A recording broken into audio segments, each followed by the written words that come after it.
So with your Seat Alhambra or VW Sharan, you need to first open this up. I need to remove these two T20 screws. One there, and there's another one there.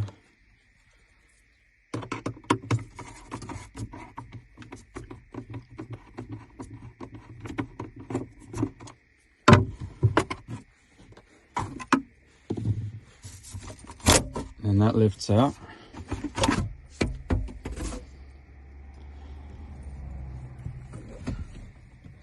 And you see two more T20 screws there.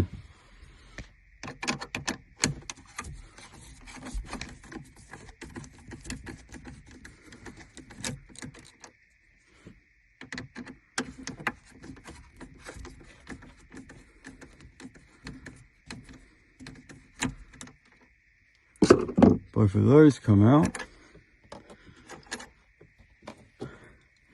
Now the stereo can be pulled out.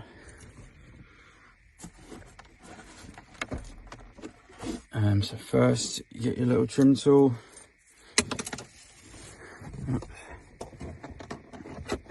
And you want to get that behind, just pry it around the edges. It can be a bit tight, but once you've got a good start,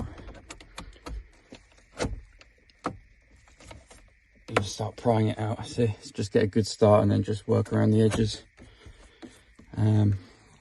After that bit's out, it's just 4 more T20 screws, and then you can pull the unit out.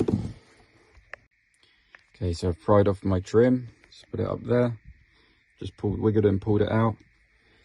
Took 2 of these screws here, 1 more here, T20, that's all you need for this car.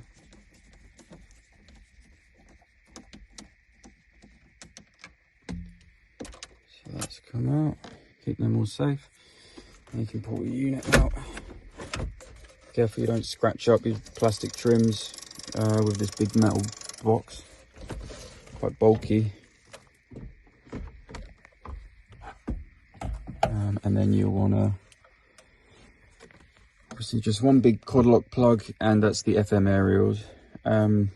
If you've got the model with reverse camera, you're obviously going to have an extra black plug and maybe a couple of others as well, but this is just the basic one.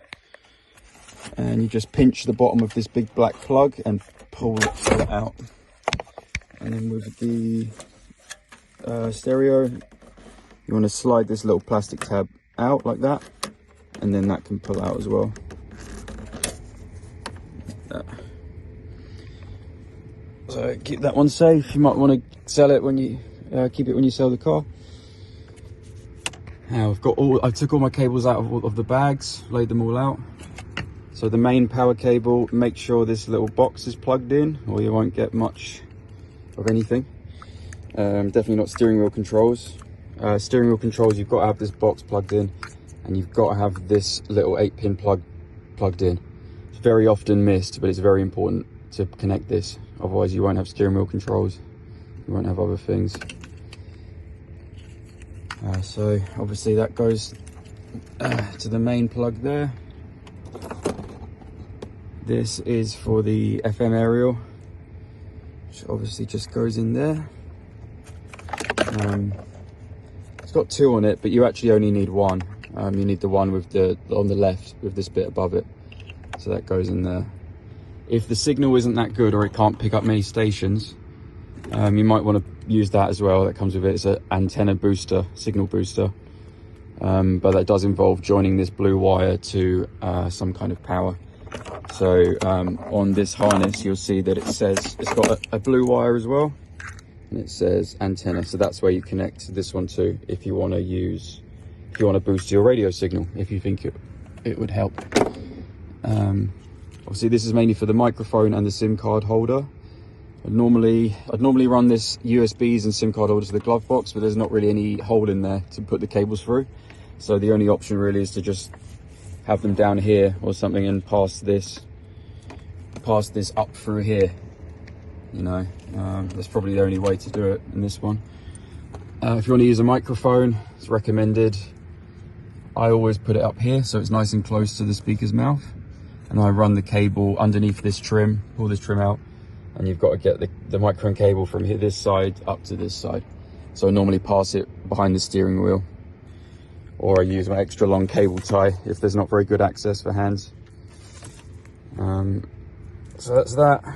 When you first turn your unit on, you may have to connect this temporarily, but normally you shouldn't. That's just to turn it on if the CAN bus isn't set, but your CAN bus should be preset already, so you shouldn't need to have that plugged in.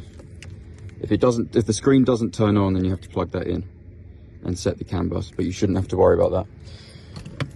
And then it's just USBs. Obviously I've said I'm going to run them down here somewhere, and then aerials. The blue one is GPS, blue plug, and the pink one is Wi-Fi. These can just peel off and stick down on any flat surface.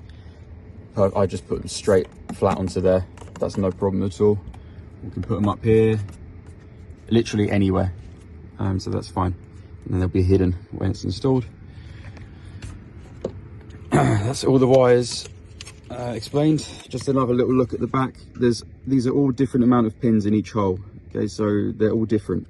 So it should be obvious which one goes where.